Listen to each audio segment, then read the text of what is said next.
The Dukes of Dice are brought to you by Arcane Wonders, Game Toppers, professional marble racing, and listeners like you. Welcome to the Duchy. It's time for another episode of the Dukes of Dice podcast, a proud member of the Dice Tower Network.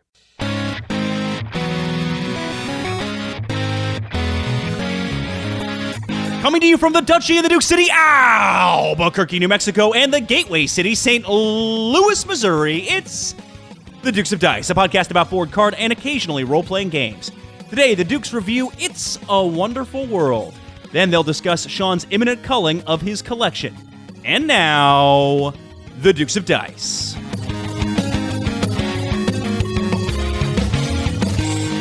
Hey there, everybody. Welcome back to the podcast. This is Sean. And Alex. And this is episode 217, and I think of my shelf, ...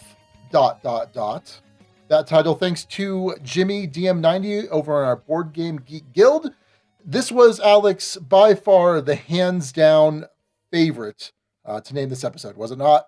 Yeah, so to give folks a behind-the-scenes look at things, before we start recording, generally, myself, I will go in there and pick out the top 6 names. The names I think are contenders, and then Sean and I will have a discussion. Sometimes we have to schwazi for it. Sometimes the discussion's pretty intense, and sometimes it's super easy. For this one, I just put it in there as the episode name, and I put the other 5 that I thought were good down in the very bottom of the show notes, which is where the rest of the top 6 lives. So, yeah, Jimmy, this was a slam dunk. He was the first person to post, and it has 26 thumbs as of the time of this recording. And not only was it so good, the very next name suggestion from Matthew S. wasn't even a name suggestion. It was lyrics to And I Think of My Shelf. So here's his here's those lyrics, Sean. I see shelves all clean of games. Oh, dang, I messed that up already. Wow. Of old games I threw, I see them trade for something new. And I think to myself, what a wonderful world. Yeah, it's perfect. It's great. Great job, Matthew S. and Jimmy DM90. I might need to ban myself from singing for the next few episodes. Yeah, it's a thing. It's a thing that just happened. No, it was good. It was good. So how you doing, Alex? I'm doing great. By the way, we name all of our episodes with the help of our Board Game Geek Guild. Guild number 2008. I'm doing great, Sean. Sean, I have 2 unboard game related topics, and this will be a choose your own podcast adventure. Ooh, all interesting. Right. Topic number one is an auto dealership office drama. All right, that's option 1. Option 2 is professional marble racing. Professional marble racing. That's the pick. Okay. Yeah. I guess we won't hear about how I got involved in some office drama and may or may not have gotten a tech fired. That's fine. No, that's okay. Oh wait, no. I kind of want to hear that now. No, you can't hear both, Sean. You made your pick. That sounds very Alex. It was not intentional, me almost getting said tech fired. Never is, Alex. It never is. I'll give the couple sentence story of this, which is I had to bring in my Hyundai Sonata for a recall fix. And the day before, I had it in for an oil change and to check engine light had come on. I was trying to figure out what that was. And in the process, they replaced my cabin air filter in my Hyundai Sonata. I take it in for the recall. They do a multi-point inspection, and the inspection finds that I need to replace my cabin air filter. Well, that's bizarre. I just had the thing replaced yesterday. And it turns out they hadn't checked it in the first place. The main service advisor who was dealing with me has a big office rivalry with this other guy and was hoping I would play it up. Because he's been trying to get dirt on this other guy. It was all very fun. If you go to Napleton Hyundai here in St. Louis, you'll learn all about their various office dramas if you ever take in your car for service, which I don't recommend, by the way. I just don't recommend it. Oh, okay. Anyway, I did get offered a free oil change on my next change, but it would have been a $150 fix, the cabin air filter, which it should not cost anywhere near that much anyway. But yeah, that's about 2 to 3 times as much as what it cost the Jiffy Lube. But in any case, Sean, that is not the pick you've made. You have made a pick for professional marble racing. I saw in my YouTube suggested videos the other day something called Gell's Marble Runs. It might be Jelly's Marble Runs, but it's spelled JELLE''S. This is a video that had 10 million YouTube views. I don't know how to describe this other than you have a guy who is a commentator who could be, honestly, if he was doing some sort of like minor event at the Olympics, would not surprise me. If he was doing, I don't know, the trampoline event back when that was happening at the Olympics, or the biathlon, or just some event that isn't necessarily the marquee event, but people still like to watch anyway. It's this guy commenting on marbles in various events, and they have a Marble Olympics and various teams in the Marble Olympics. And there is a passionate following for these marbles, Sean, a passionate following. And I don't know how to say this in any other way. I got really into this, Sean. I watched 2 hours of the Marble Olympics, 16 different events including surfing, events including a funnel race, events including a relay race, events including balancing. There's weird narratives that come up on this. You pick a team and you follow the team, and it is kind of bizarre. And then I showed it to Abby, and she got into it, and she picked a favorite team. I don't know how to describe it. It sounds unbelievably stupid, Sean. Like, unbelievably stupid.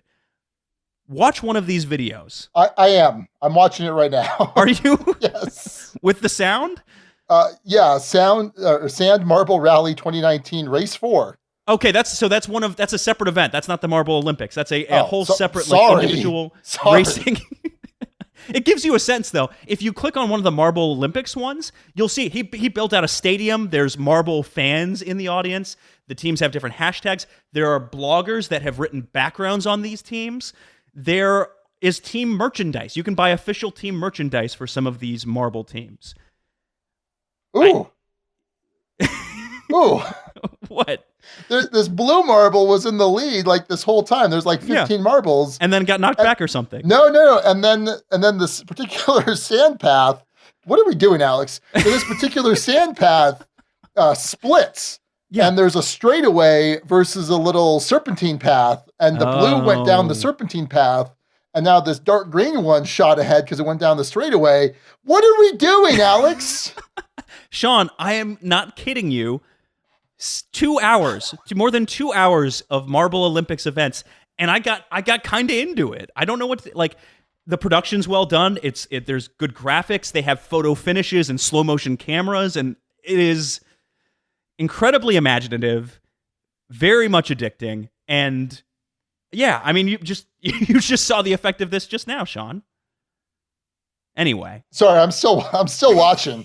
Oh, what's okay, that? Good. Are you cheering for anyone? There's like, they've got little things on the, oh, wow. Hey, so while I'm watching this, I will absentmindedly kind of mention something. So I am recording, that's cool. I am recording with a new microphone. We are in the process of upgrading our microphones. We've had the same style of microphone since the very beginning. So if I sound slightly different, that's why we're kind of waiting to see if I like how this is working before I take the plunge and get Alex's setup. So it's a whole different setup. Normally we have to eat the mics, like be right on top of them. Yep. I'm sitting about 18 inches back right now, which is certainly weird. So yeah, just if there's anything that you notice, let us know. I'm curious to see how this turns out. I spent a good chunk of the afternoon today trying to make sure this was ready to go. So, thanks to our Patreon supporters for helping pony up some of the funding to help get that done. Absolutely, so. This was a long time coming. This was a pretty significant upgrade. It's about 3 times the price as our old mics, which were not inexpensive. They weren't super expensive, but so yeah. So thank you very much to all of our amazing Patreon supporters. Hey, so we've talked about marbles and car dealership shenanigans and microphones. How about board games? Because this is, after all, a board game podcast, believe it or not. Sean, why don't you kick us off? Okay, that's good, because the marbles just started crossing the finish line. So I'll go ahead and put that on pause. Did your favorite one win? No, I kind of lost track as I was talking about the microphones. Oh, okay. Yeah, that's a bummer. All right, so let me point out first that my New Year's resolution. Oh, speaking of, I'll come back. My New Year's resolution was to start recording gameplays again, which I've been doing on the board game app. What's it called? Board Game Apps app or something like that. I don't know. Board Games app. Is that right? It's probably not what it's called. No, I don't. Why would you ask me? I've never recorded a play in my life. BG Stats. So I've been recording on BG Stats. So yeah, anyway, also the Dukes of Diet, just the check-in, quick check-in, and I'll get back to the games because we've wasted way too much time already. But I am down to 255.7, which is about 5 pounds less than the last time we recorded. Ooh. I'm back in the swing of things and feeling great. I've been off the gym this week. I've got this rotator cuff injury, and so I'm kind of nursing that. But it's also good to take a rest every now and then to let full time for recovery and that stuff. So hopefully my shoulder is going to be back in shape for Monday because I'll go back Monday. But anyway, board games. Talking about board games, Alex. Yep. All right. So I got to play the new, I guess this was just delivered from Kickstarter, but also there's a retail release, and that is for Nemesis from Awakened Realms, designed by Adam Kwapinski. And Awakened Realms, I like them as a publisher quite a bit. They did Lords of Hellas, which is a very good Dudes on a Map game. Like it quite a bit. I gave it a very solid 5 when we reviewed it 2 Sean Cons ago. With the help of Ellie and Andy. And so this is a semi-cooperative, you're kind of looking around this ship. Basically, it's the plot of Alien/Aliens, but without the licensing.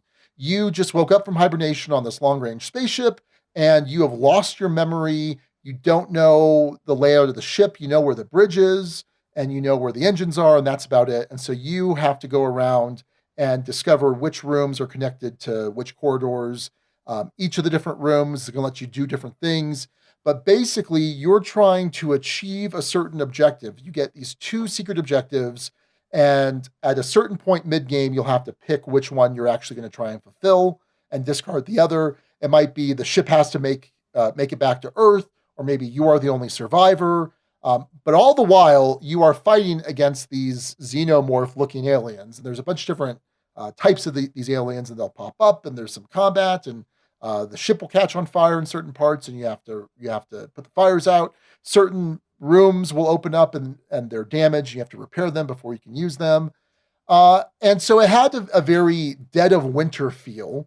And I say that in the sense that you're all working together against this common threat, and you're pooling your resources, and you're trying to cooperate. But everyone might have their own little hidden agenda, which may be, maybe no big deal, but also maybe I'm actively trying to kill all of you, but I can't do it right away because I need your help to prevent the aliens from taking over and killing us all. So, it was interesting. The minis are really nice. The production overall, Awakened Realms does an amazing job on the production.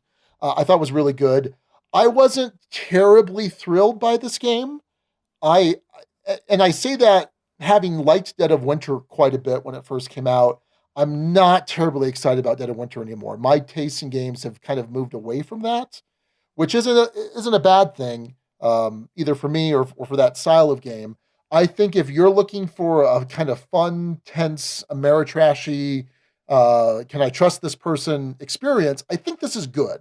I think it's actually pretty good. It just isn't quite what I'm looking for in a game. I thought the combat system was okay.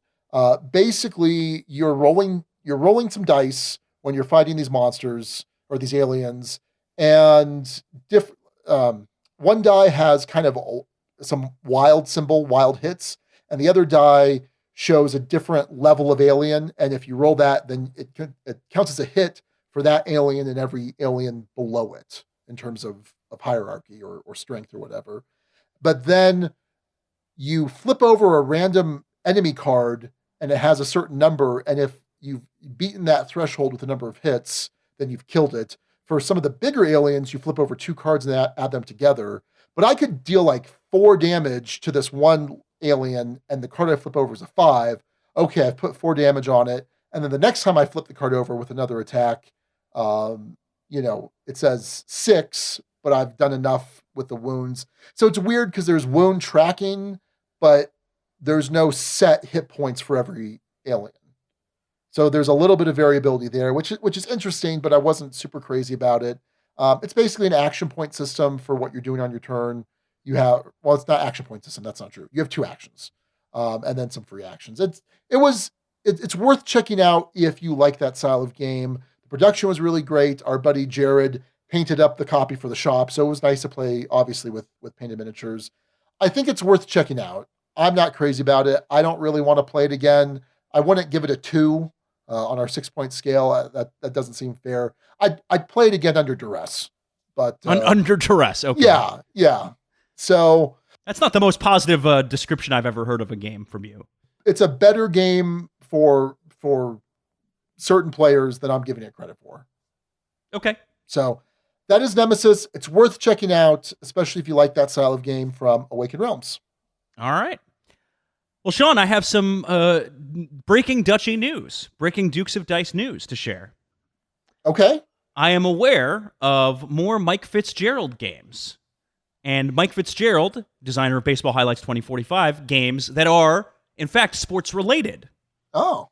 I am aware of this because I'm an early tester on 2 of them. And I say 2 of them because it's effectively 1.5 in a sense, because you have 2 similar games, or games that use kind of the same core system. They are sports-related, but it is not a card game. It's not in the Highlights series. Sean, this is a baseball and a football roll and write. Ooh, cool. Yeah. It's and I've played it a couple of times so far. Basically, the core mechanic of this is roll some dice, including possibly some of your own that you might have earned as you go, and then you pick all of the dice in a category. So all the 6s, or all the 5s, or all the 4s, and so on and so forth. You pick those up, and then you mark off a certain number on your sheet. And then as you mark those off, those might trigger things in other columns, Gone Shown Clever style. They might trigger offense for you. They might improve your eventual defense, or in the case of football, your field goal kicking ability. Then your opponents, again, Gone Shown Clever style, will pick 2 dice that are available in the pool. So they might pick, if you took a 6 and there's a bunch of other ones left, they might take a 3 and a 4, and they'll check off 1 in each of those on their sheet. You do this over the course of a set number of innings, or you do this over the course of a set number of quarters in football. You can play this with 2, 3, or 4. If you play it with 4, the idea being that if you win, you basically had a 3-0 record against your other 3 opponents. If you lose, you had an 0-3 record, and so on and so forth. So you could play over multiple different games. In terms of complexity, at least at this point and at this stage, this is intended, as best I can tell, more in the diamonds range of the Mike Fitzgerald games that are kind of more elegant, or more on the not, I don't want to say simple, but not on the crazy amount of card interactions you'd see in a highlights game. Sure. It's more in the realm of being accessible and easy for folks to get into, and plays quickly. This plays in about 25, 30 minutes at most. So that's coming down the pipe. Just a heads up for folks. I have no idea on a release date, time, anything. I do know it'll be coming out from Eagle Griffin. I don't know any official names. I do know that, as far as I can tell at this point, they're intended to be sold together so that you'd buy them as a package deal. So yeah, in any case, that is what I know at this point, Sean, about some new sports-related content coming from Mike Fitzgerald. You're not in violation of an NDA, are you? I have talked very, very much in detail, and the only thing I'm not allowed to discuss is release date and timing, and mainly that I didn't know that anyway. So yeah, in any case, I have no idea when it's coming out, but it's interesting, worth keeping an eye on. It's still in the very early stages, so impossible to kind of give any sort of overall feedback other than kind of what I just gave. So, no, I am not, as far as I can tell, in violation of any kind of NDA. I didn't sign anything without asking my lawyer. Yeah, please don't, Alex. Don't sign. Never sign. Never sign anything. So, in any case, that is what's coming down the pipe. Back to you, Sean. Okay, so I got to play Glen More II, Chronicles. This is from Fun Tales, designed by Matthias Kramer. And Alex, did you ever play the first Glen More? Every time I see this game referenced by name, I think I might have played the original Glen More, but I'm not actually sure I have. In fact, I'm pretty sure I haven't. Okay. Yeah, I'm not sure. So I've played the original Glen More a couple times, and I like it quite a bit. And I liked Glen More II, and we just, throwing it out there, we made every joke. We beat this horse to death. Glen More, Glen Most, the first one's Glen Less. Anyway, it is a Scottish-themed game. It's a Euro game. That's what Matthias Cromer tends to do. And you are controlling a clan, and you're trying to have the most clans people on your home castle. You're trying to get a bunch of whiskey barrels. You're trying to get these different landmark cards. Basically, there's a set collection element to this. And the cool thing about the scoring is you're going to score the difference between what you have in each of these particular categories versus what the person with the least in that category has. So let's say that, Alex, you have 1 whiskey barrel and I have 3 whiskey barrels. You're going to score 0 points because you have the fewest, and then I'm going to score the difference, which is 2 points. However, if I could ever get that differential up to like 4 or 5, then there's basically some bonus points that you get. So you want to kind of do a little bit of everything so that nobody's pulling way ahead in points, but maybe there are things that you really do want to focus on to really get some of those points. And there's basically scorings at 4 points, 3 points during the game, and then the final scoring that you'll have. Now, the way that the game mechanic itself works is there is a track that you each have a worker on, or a person on, a meeple on, whatever you want to call it, with these different tiles that you'll be moving your meeple around to collect the tiles to place in your individual tableau, which gives you certain benefits and actions.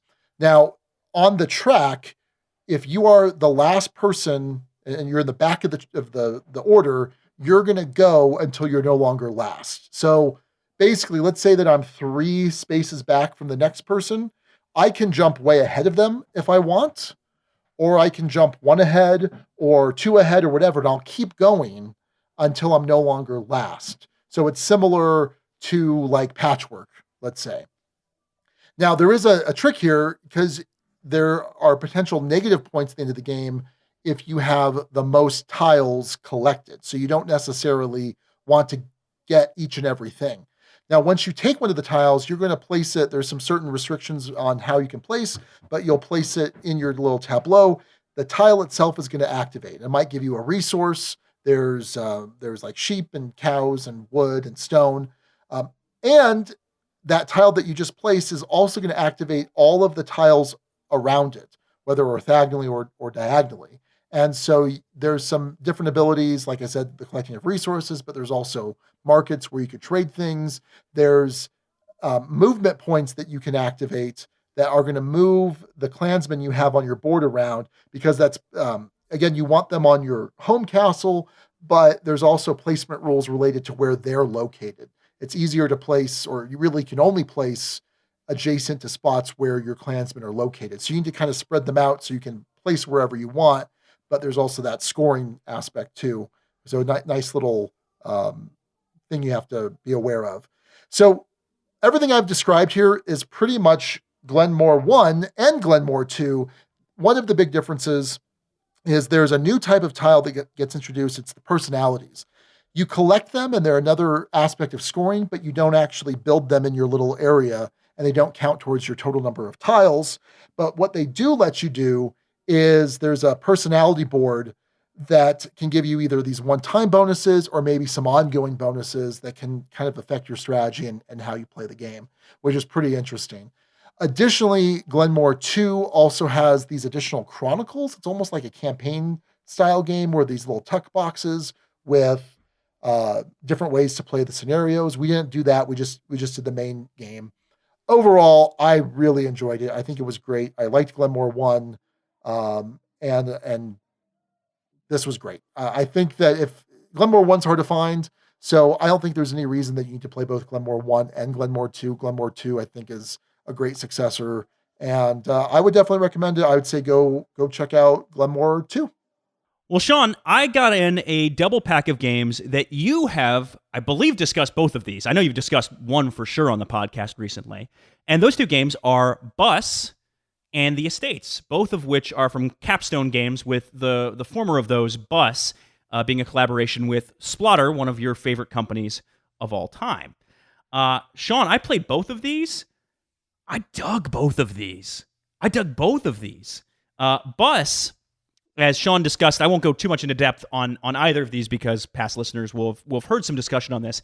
Bus is a worker placement game where you lose the workers. You have a set number of workers for the course of the game. You can use those workers to run your bus line and deliver passengers to places. You can use those workers to add more locations onto the board, or expand your line, or expand your capacity on your bus.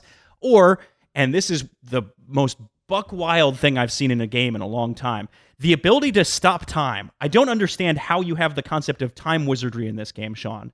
It makes absolutely no sense, and I love it. It's the craziest thematic disconnect I've seen in a long time, and I absolutely love it. I love how everything is just this normal time wizard, normal. To be clear, I lost my play of this. I lost it probably because I used the time wizarding ability on maybe the second or third round of the game, and it's -2 points if you use such an ability to. So, and when we say time wizard, basically in this game you have people who are looking to move from work to a bar to home, or home to work, and you can stop them from making that movement and then just have them go back home, which may be beneficial for your bus line, especially if you've added other passengers onto the board, or it may completely hose other people who have other similar locations available. There's something really cool about the network you build over the course of this game. There's also this concept that I enjoyed in Indonesia of these games are really mean, but there's nothing that's intentionally mean about them. There's nothing that's directly mean, right? I don't have this ability in this game to destroy one of your lines. I don't have this ability to take away points from you or take away resources. But I can elbow you out and make sure your turn or your round is completely and utterly worthless. I can place in such a way, or I can move this passenger so now you can't score them. It's this weird passive-aggressive kind of meanness in a game. I don't know how to describe it any other way. And I don't mind it in a game like this. For whatever reason, it still doesn't work for me in Food Chain Magnate. Just thinking of that game drives me bananas. But Indonesia, it works great for. And in Bus, it works really great. I dug this game, Sean. I don't know what to tell you. You were surprised when I talked about this on Twitter. Yeah, I was quite shocked. But hey, cool. It's not a super complex game, right? It's a pretty simple rule set and pretty simple actions. I'm bad at it. My guess is I'll play better the next time. But much like Indonesia, it's one of those that I had me thinking afterward. Oh, what could I have done? Could I have done this differently? Could I have done that differently? How can I plan better for next time? Anytime a game sticks with you like that, that's a good thing. I also got a chance recently to play the Estates, which is maybe less surprisingly something that I enjoyed. This is another one that is very much mean. It's a fixed economy. Sean, you haven't talked about this one as recently, so I might go a little more in depth on this one. But about a year ago, yeah. Yeah. In the Estates, you are real estate developers trying to develop a street or block. And each turn that you have, you're going to, at the start of the turn, you can embezzle 1 million out of the closed economy of this. Basically, you start off with a certain amount of money, and there will never be any more money injected into the system. There will only be money pulled out of the system slowly but surely as players bank points over the course of the game. Your objective is to end up with the most money/points. You have then, after you choose to either embezzle or not embezzle, you are then going to put something up for bid. So that something might be a level of a house, or it might be a roof, or it might be the mayor's hat, or it might be a contract extender or shrinker. Best way I can describe it. They're roadblocks. There's some name for them. I don't know the game terminology name for it. And then it's a one-round bid. So person to my left will place their bid, next person will place their bid, and then it comes back to me, and I can either take the highest bid by accepting that money, or I can pay the person who made that highest bid to win that auction. There are different companies that are available, and so whoever is the first person to acquire something of that company becomes that company, sort of similar to Downforce in a way, with the exception being that you don't have to have a company in this game. There's a chance you would have no companies and you're just kind of rooting for chaos, because the game will end either when all of the roofs are gone, and so no more streets can be completed, or 2 out of the 3 streets are finished. When that happens, you're then going to score the streets. Any buildings on streets that are that are not completed are negative points. Any buildings on streets that are positive points that are yours will score. It's one of those where if you have the top level of a building, you get all of the points in the building. that can be pretty devastating. There are ways of making streets longer or shorter so they're harder or easier to complete. Really, again, another one of those with a very simple rule set, but some really satisfying, fun interactions and this sort of emergent theme that can come out of this. The score was not close. This was one where it was something like 45 to 27 to negative 80 bajillion. But it was, I dug both of these. Man, Capstone is killing it. I don't know how to say it any other way, but Capstone is killing it lately. I liked Watergate way more than you did, and those are two more. I would consider I wouldn't add Bust to my collection, but I would certainly consider adding the Estates to my collection. With the only downside of that being, I can't imagine Abby ever enjoying it. It's just not the kind of game she tends to like, which makes it a less of a slam dunk for the collection. But I liked it as a game that much. So anyway, cool. Yeah, that's Bus and the Estates. And that is what I've been playing. Let's head on over to the news desk.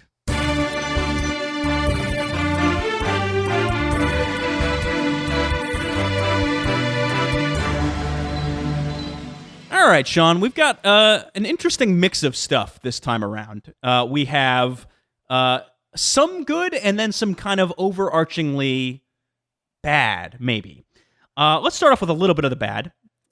Fantasy Flight Interactive is going to close. This according to Gamasutra and then also reported by BGG. 10 people in that division getting laid off, and maybe across other divisions as well. Customer service and tabletop RPG departments to shut as well, according to a Gamasutra source. This was also announced directly by the studio head Tim Gerritsen in a LinkedIn post, at least the part about Fantasy Flight Interactive closing.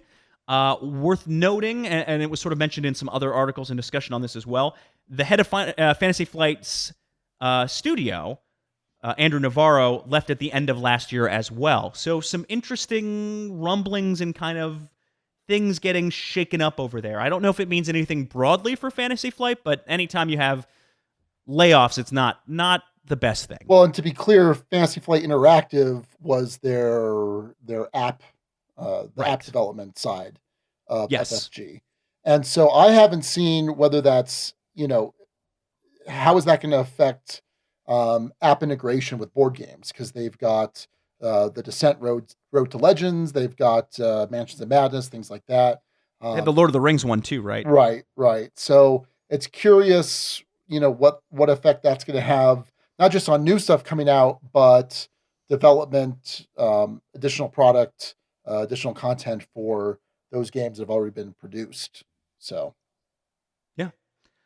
And it's part of I don't think it would have been as huge of a deal, except in sort of some other things that I've been noticing. We'll talk about that more in greater context.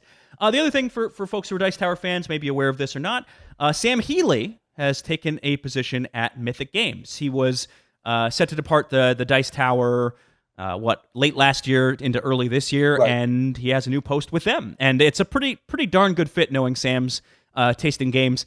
I will tell you, Sean, from my experience is with the Dice Tower. When I first got into board games, I was following that channel.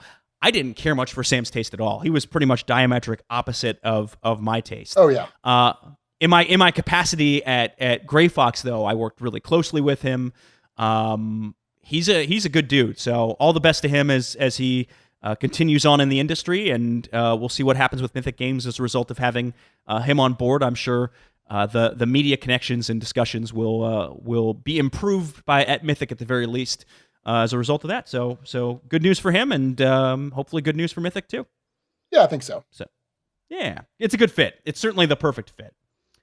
Sean, in context of sort of the Fantasy Flight stuff, I had my ears open this week, and I heard a couple of things. I don't know if they're adding up to anything necessarily, but we talked about when we were doing the Decade in Review about how 2019 was sort of a weaker year as a whole. And obviously you can't fully judge a year until a few months into the next year when you've actually had a chance to play all of the releases, but it just felt like a less memorable gaming year. And I had a question that came up in terms of whether the gaming bubble is bursting or we're seeing a reshuffling of some of the indie companies. And I don't want to name names or sources or specific companies. Name names, Mr. Goldsmith. No, I'm not going to do No, I'm that. just kidding. But I have heard that a couple of longtime publishers, big names, names that certainly a hobbyist would know well and would try and visit on the convention circuit, are in pretty rough shape and may not live to see the end of this year. I don't know. They're companies that if I were to mention them, you'd be like, "Oh, that's interesting." So I'm sorry, I don't want to throw shade on a company and potentially get us in trouble by talking about anyone specifically. But yeah, it's an interesting environment out there, and I was certainly, having been on the publishing side of things, it's a very crowded marketplace, Sean. It's an incredibly crowded marketplace. The barrier to entry can be so very low. It's just, it's hard to make a great game. It's not hard to make a good game. And that's led to a big time flood of things. And we've discussed this. This has kind of been talking a point of discussion for a couple of years now. But this wouldn't surprise me if 2020 is a year where we see some major decay. Major, not in terms of necessarily quality of games, but quantity of publishers. It wouldn't surprise me to see a whole bunch of names shut down and a big shakeup in the industry. Now, there have been other names that have closed before, and the industry moves on with other players rising. If we had talked about Capstone, 4 or 5 years ago, I certainly wouldn't have had a ton interesting to say about them or a ton of interest in them. And they've picked up their game. Renegade obviously accelerated in a big fashion. So as folks fall, others rise. It may be just that, but I don't know. I'll be curious to see if this ends up being part of a broader trend. What's your sense of things, Sean? Well, I feel like you're vague podcasting, so thanks for that. You're welcome. No, I'll tell you off air. Okay, great, terrific. No, I'll be perfectly honest. I don't have my ear to the ground like I probably did in years past. I don't have the time to really focus on that as much as I did. Just being perfectly honest. So I don't think I'm as much seeing some of those trends or paying attention to those trends. So yeah, I mean, and I think this will kind of come up in the discussion for a discussion topic when we're talking about the culling of games. But I think you're right. I think it's very easy, not very easy. It's easier to make good games, and there's not a lot of room for good games. There's room for great games, but not a lot of room for good games. So I don't know. I don't have the insight that you do, Alex. Well, I think it's less of a slam dunk for some companies to sell through a print run. I think there was a time in the industry where if you were a certain company, you could print a game and ensure it would sell at least X number of copies. It might sell more. It might sell close to that bottom, but there was a floor. There was kind of a safe floor that you knew would happen. And I think with how crowded and busy the space is, it's probably making distributors think a little bit differently. It's probably making retailers think a little bit differently. And as we'll discuss later, I think it's making players think differently about what they add or don't add to their collection. Not to mention how difficult it can be to get attention in this kind of space. So, I just think it's something to watch for. I saw enough warning signs and things that had me think this could be an interesting year. This could be a really interesting year, and it's something I'll have my ear on as we go forward later into this year. There was a specific note. I forgot to talk about this earlier, but did we mention on the show the whole TMG email, Sean? No, we didn't, but I did read that actually. So TMG in mid-December sent out an email to some of their folks that they were really scaling back on a lot of their new titles, scaling back on promotions, and that it was going to be a leaner, meaner operation over there. And we'll see, Sean. Obviously they're a past sponsor of the show, but I can't think of a lot that TMG has had of late. Are there some things that are coming to mind for you? I mean, they had Crusaders. I mean, no, they were cranking out titles pretty consistently, pretty regularly. Yeah, I don't know, but that was another kind of part of the mix here. And obviously, each individual company is in their own situation, but there are broader marketplace effects that are going to drive some of these things. it's just something to watch. It's just something to watch. In any case, let's head on over to our Kickstarter. And Sean, we are a proud member of the Dice Tower Network. And the Dice Tower is running its Kickstarter as we speak. It's their annual fundraising campaign. This one runs through the end of January, currently sitting at $235,000 raised, so it's funded. The goal is $200,000. It's what they use to help support the channel and keep it fairly independent of. They still have some sponsorships, but keep it relatively independent, and keep them reviewing hundreds of games a year that channel reviews. As always with these, there are tons and tons and tons of promo packs you can jump in on. There is, I think they're $50 you can pick your promo pack. $50 you can pick your individual promo pack. There's contenders, discoverers, explorers, builders, all sorts of games in the mix, including some from my old company. You can get dinner with Tom at Dice Tower East and the rest of the Dice Tower staff. There's dinners at PAX Unplugged. There's all sorts of fun things. So if you're a Dice Tower fan in any form or fashion, I would encourage you to go ahead and support that. Sean, any promos you see on there that might be catching your eye? Nope. Which is also related to the final discussion that we'll be having tonight. Oh boy. So, all right. Yeah, but let me, yeah. There's a lot of different pledge levels you can do here, whether it's for promos. There's you can get a Gloomhaven, an exclusive Gloomhaven scenario for fairly inexpensive. It's like $5 or something. So lots of different things to look at here. It's stressing me out looking at all of I can just think of all of the work that goes into putting this particular Kickstarter page together, because there's just so many different options. The fulfillment sounds just like a nightmare, and I know from listening to Tom in the past that the fulfillment stuff is always kind of a nightmare for them. But yeah, the Dice Tower has a house now, which is pretty cool.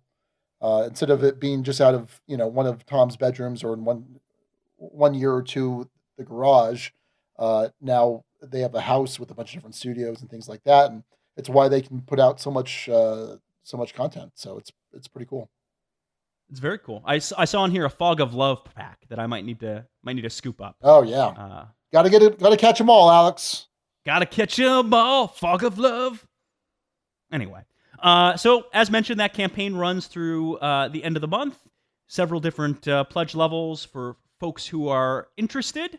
But yeah, if you're a board game hobbyist and you want quality coverage, that's as good a place as any. They do a fantastic job at the Dice Tower. It's how I first got into board games.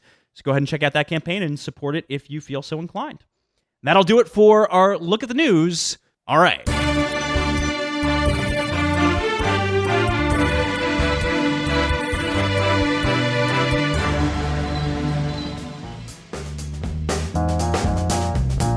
Sean, here at the Dukes of Dice, we always do things on time.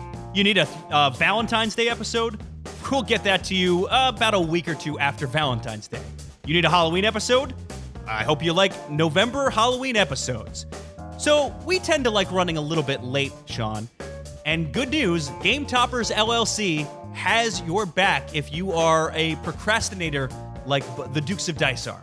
Because late pledges for Game Toppers still open, Sean. Still open if you want to get on board with the ultimate gaming accessory. Absolutely, Alex. So if you head on over to GameToppersLLC.com, you will find a link to Late Pledge Now. Do it now. Why should someone pick up a Game Topper, Alex? Maybe you have a space like I do. A 2-bedroom, 1-bath, bottom floor of a townhouse. And look, I don't have room for an entire game room as much as I'd love to. I've taken over as much of this space as I can. But this table kind of has to stay a table. But it doesn't always have to be a table.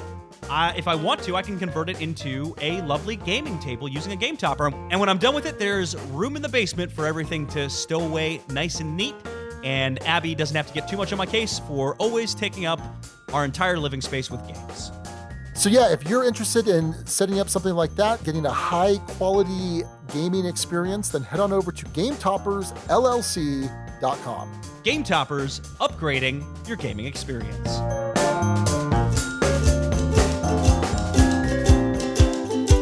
Hey, Sean. They say Rome wasn't built in a day, but you can lay down a foundation pretty quickly. In a day? You think in a day? You can lay down a foundation in a day? I think less than a day. I don't think it's going to be that long of a game, Alex. I think it's a game length you'd at least play. Oh, that's good, because I'm pretty limited in that scope. Yeah, Foundations of Rome, coming soon from Arcane Wonders on Kickstarter. And Sean, you have seen this one before, and you've been excited by this one before. Yes, Alex. This has some incredibly crafted, beautiful architectural miniatures, different distinct architectural styles for the different players.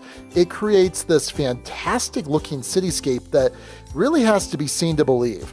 The city building board game Foundations of Rome puts you into the role of an architect competing to own land and build magnificent structures. Build damus and insulae, fountains, wineries, and stables, then increase your renown by constructing majestic monuments such as a temple to Jupiter or the Colosseum itself. With over 100 wonderfully detailed miniatures, Foundations of Rome is a testament to the glory of Rome that you can bring to your table. That looks pretty cool, and it's done by a pretty awesome designer in Emerson Matsuuchi, who has done a number of other Dutchy favorites. So, yeah, if you're curious about this game, go to foundationsofrome.com, click on the sign-up link to sign up and get notified when it goes live on Kickstarter. Arcane Wonders, it's never a blunder when you go with Arcane Wonders. I see drafts of green, red cards too, financial buildings, and I'm not going to finish the rest of this song. It's a wonderful world, but is it a wonderful game? We'll tell you. It's a Wonderful World is a recent release from La Boite Jeux, designed by Frédéric Guérard. I'm sure that's wrong. With art by Anthony Wolf.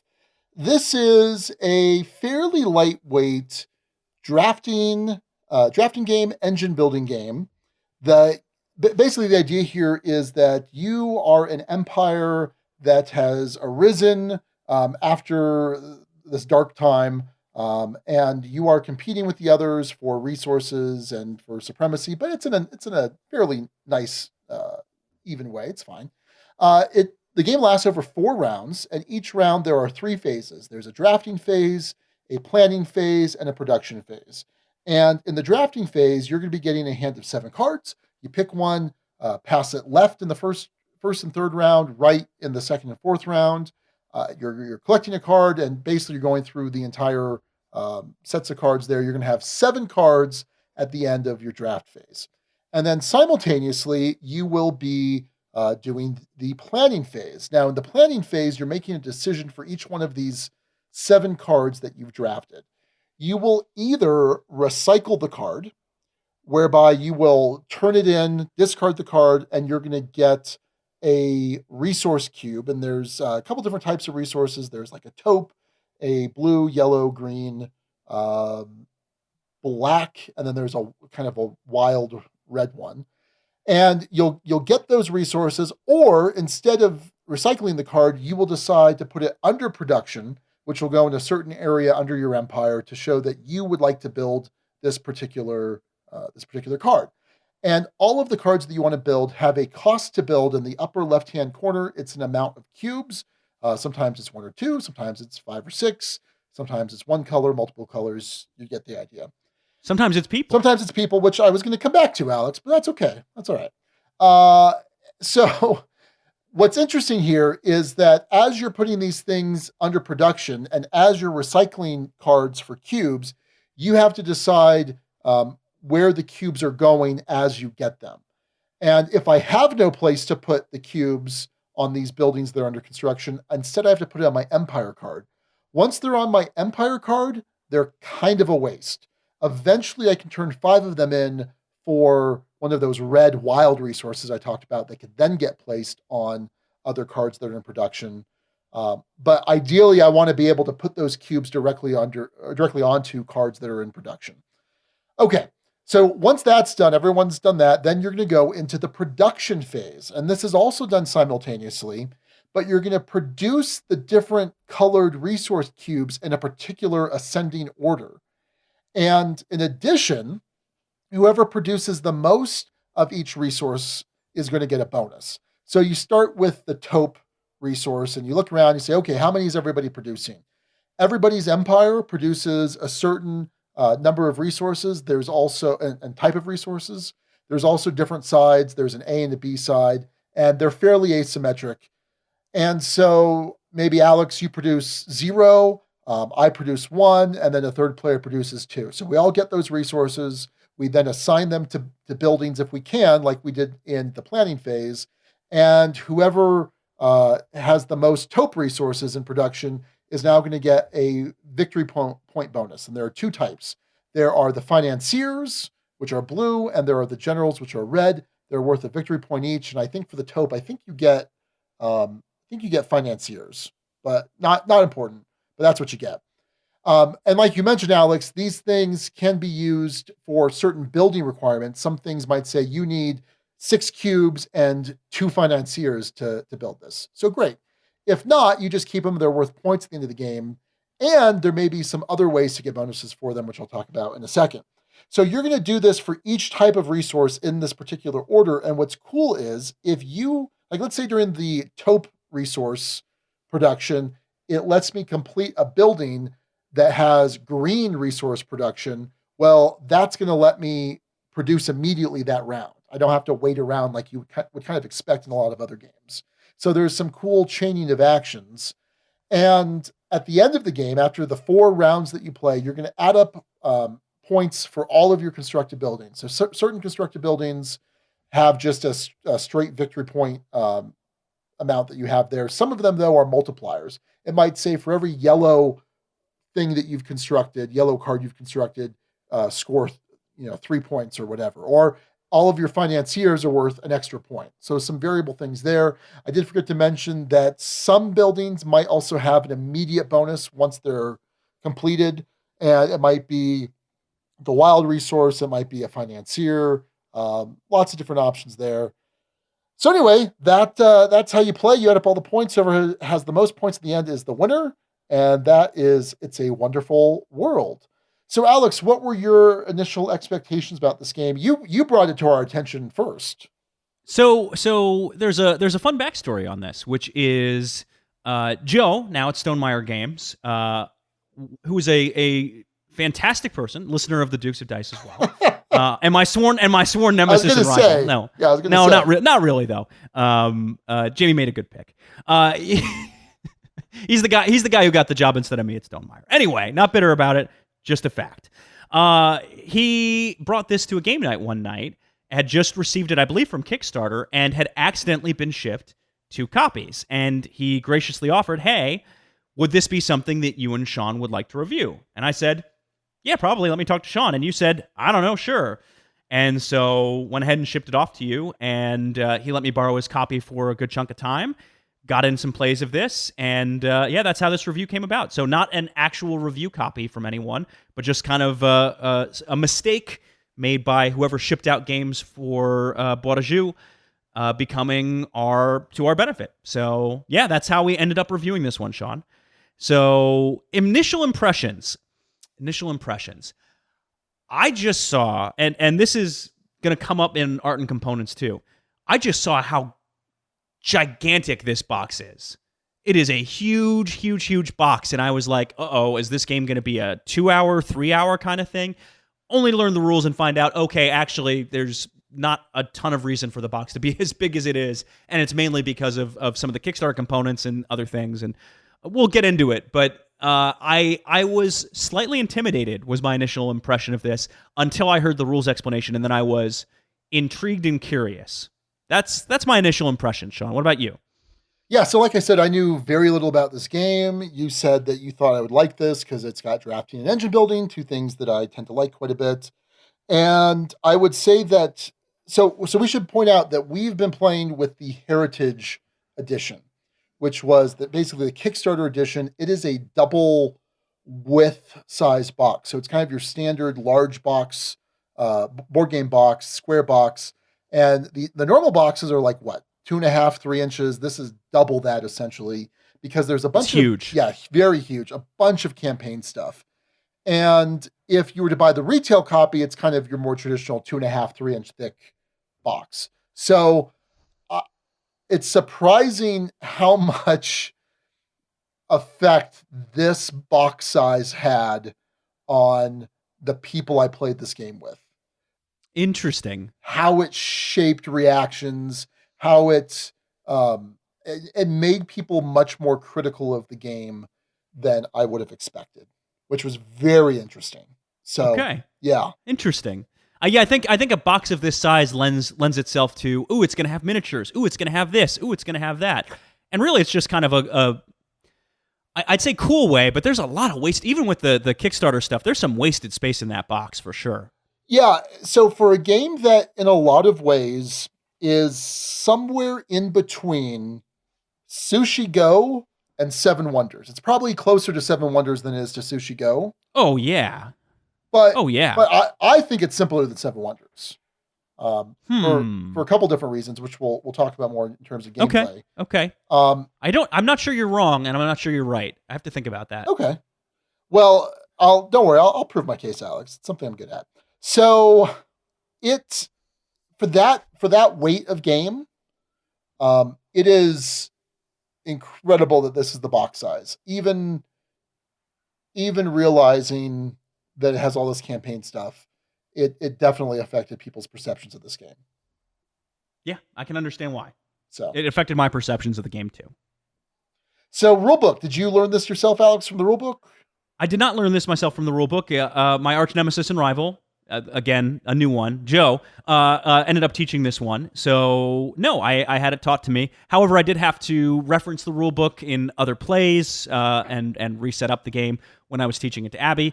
It's not a very long rulebook, Sean, because, as you mentioned, there's not a ton here in terms of game mechanics, at least. A lot of this game is in the planning, the interaction, but there's not a lot to reference in the rulebook as far as how this game's going to go anyway. So, no, I thought what was there did a good job of teaching it. Did you have to learn it from the rulebook, Sean? Yeah, I did, and I think it was a very solid rulebook. I think it was quite good, and really no corner cases, or if there were, they addressed them. I like the fact that it's very explicit that the red cubes, the wild cubes, are worth nothing. Everyone always kind of had an expectation that, oh, do I get points for these at the end of the game? And it specifically says, no, these are worth nothing at the game. You get nothing for them. I like that it was very explicit about that. It was very clear. Yeah. Well, and it's a game where there's not a lot of extra shenanigans at the end, right? The points you have are very clear. There isn't like, oh, you get fractional points for this and fractional points for that. No, it's what you built is what you get. Right. And also what you've earned, I guess, in the form of the people. But anyway. So as far as art components, I think it's a solid production. I think the art is good. These are larger cards. They're not your standard size playing cards. So they're a little bit larger, which creates some difficulties for sleeving purposes, but that's fine. I think the art on the cards is really good. I think the iconography is exceptionally clear. There's really not a lot there. You have your colors for what the cubes represent. You have the pictures of the financiers and the generals. The multiplier stuff, the victory points. I think it's pretty straightforward, easy to grok. No issues with that. I like that the way that the board that houses the resources is laid out. It's shaped like an arrow, and the cubes go in particular spots, so you know exactly which order you're doing things. I think there were a lot of really good design decisions, and you were referencing. I hope you were referencing the bowls, Alex, with the shape of your hands and not something else. No, that's what I was referencing. Okay, good. I don't know if those are in just the Heritage or in the retail version as well. Basically, the Heritage edition of the box has these little colored tuck boxes for all of the cubes. Each color of cubes has its own box, and there's a little clear plastic bowl that's inside that box as well.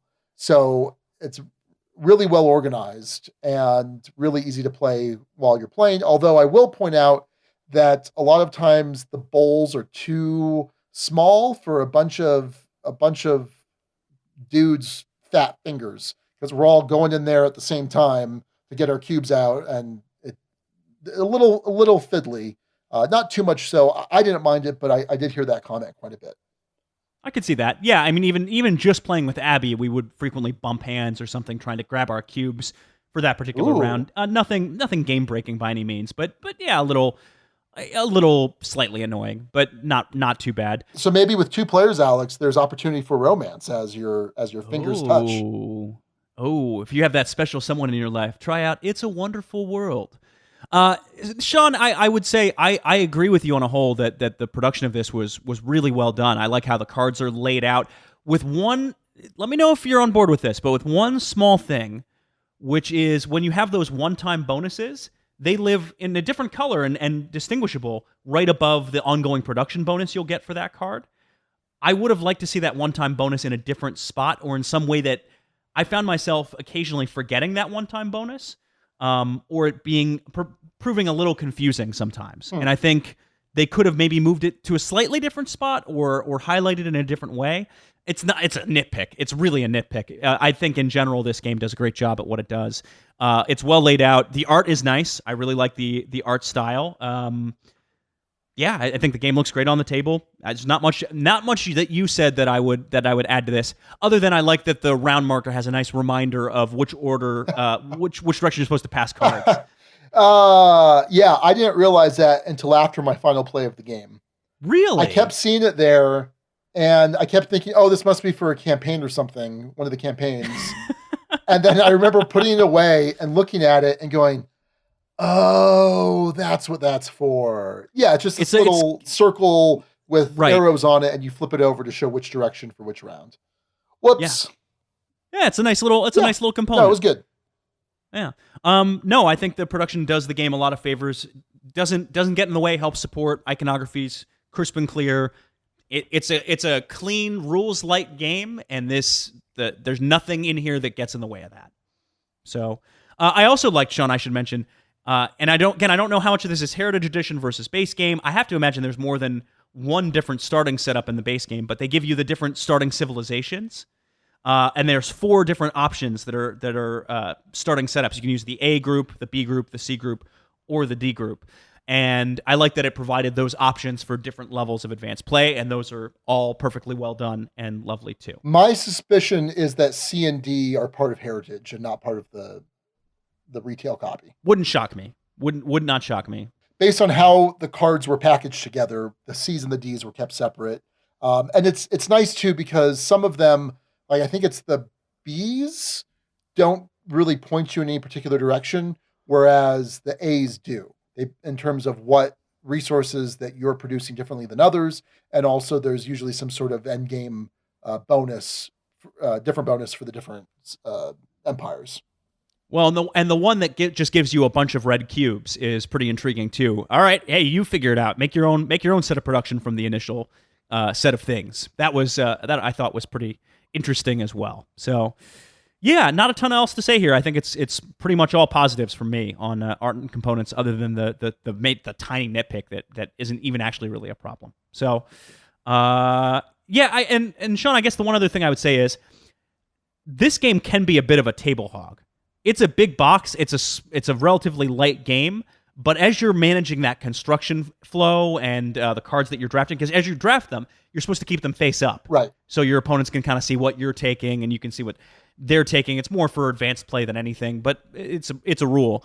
The stack of cards going vertically and the construction cards going horizontally sometimes took up quite a big chunk of space, and there'd have to be a little bit of rearranging. Sure. I don't know if that's an art and components issue or thing to talk about, really, but it's something that I noticed. It's something where the more standard card size may have fixed that, and I prefer a standard card size in the vacuum, so it's easier for sleeving purposes.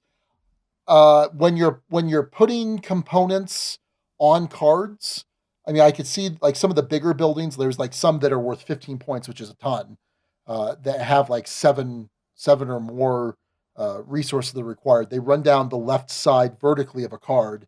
And so maybe those wouldn't physically fit. The cubes wouldn't physically fit. I don't know. But that could have helped. But yeah, I think it's a nitpick. Yeah. Yep. All right, gameplay, Sean. This is one where to hear you make that comparison of somewhere between Seven Wonders and Sushi Go, in the middle of those two, I can see it. But at the same time, I think this one hurts my brain more than Seven Wonders does. Is that what you found too, or not so much? Not No, I don't. Okay. I don't think so. I don't think so. So Seven Wonders doesn't track resources like this game does, because this game you're tracking what resources you have available to uh, based on the cubes that you're collecting, right? And so in a certain respect, it's easier. It's easier when you have the cubes to represent the resources you have, and you could build things up over time. Whereas in Seven Wonders, it requires a little bit more planning because you have to have all the resources in one go to complete something. Whether you have those things available to you or you have to trade for them. And so it's kind of like the difference between Glory to Rome and Motainai. Glory to Rome, you can build up something over time. Motainai, you have to do it all in one shot. Yeah. Well, and I guess for me, what hurt my brain a little bit with this game, specifically on the first play, is that chain reaction order of gray produces, then black produces, then and so on and so forth down the chain. And you want to set yourself up to where gray can complete something or black can complete something, so you can get those cubes that round, fight for supremacy bonuses, all that other fun stuff, continue building in a quick way. That last round, there's sort of a sense of juggling of okay, how do I make sure I'm building things efficiently, building things I need to build, and not wasting cubes? Because if you have too many of those cubes that go on to your civilization and that eventually convert at a 5-to-1 ratio into red cubes, which is terrible. It's terrible. It feels like a punishment, right? You want, even if you don't really need the card, you want some sort of card to soak up all the cubes you're producing. Right. Because you don't want to have to put on these fractional red cubes, basically, onto your civilization if you can help it. And you also want to be careful about what you put into construction, because, well, I could have ditched this card and completed this other card, but if I put it in construction and then decide later it's not worth it, well, I might have to give up cubes I've already produced and put on that card, even if I get that one cube that the card produces, but it goes onto my civilization and it basically converts into that 1/5 of a red cube. That construction management and order and trying to think of when things trigger and what's going to fill this and what's going to fill that and what I need to look for in the draft as a result, I think that interaction and that how that all pieces together can really lead to some interesting decisions and tough moments. It doesn't sound like you felt that was so tricky, though. No, I do. I'm not saying it's not. One of the things I look for is for a game to make me feel clever, and this certainly did that. I think both of us benefited from being pretty good at this game. I played this 5 times, and I won every game of it I played. Whoa. Yeah. So that obviously feels good, right? And so now I'd say both of us is I don't have the same record you do. In my first one, out of 5 players, I finished 5th. But you cracked 100, right? I did crack 100 in my last play of it. I didn't crack 100. Okay. I have some questions about scores based off player count, and I do have some pretty strong opinions about player count. It doesn't feel particularly different in terms of the downtime, whether you're playing 3 players or 5 players, but I have some thoughts about that. To me, the hardest decision was what's the right ratio of cards that I'm putting under construction versus cards that I'm getting rid of. And I could see this most clearly. Poor Strawman Matthew. He'll listen to this like 3 months from now, but that's fine. Matthew would... The ratio depends on what you're doing, what you're getting, whatever. But almost inevitably, every game of this he played, out of the 7 cards, he had like 5 under construction right away, which is too many. That is too many. It's just too many. It should be 3 to 4 or 4 to 3. Yeah, somewhere in there. And I would tell him that every time, and he's just like, I don't know. So there's some interesting decisions there, because you'll have a card that you're looking at like, wow, this is going to be really good end game scoring points for me, but I am not going to be completing this until at least round 3 or 4. And so it's a difficult decision of, am I giving up initial production now for scoring, or do I risk that I'll see something similar and I can really use the blue cube this produces to get an early completion of this building here that's going to let me get production going right off the bat. So very interesting decisions there. And I think that same decision point exists from round to round to round, because especially as you get closer to the end, you're really counting up, okay, Right now, I need 16 cubes to complete these things.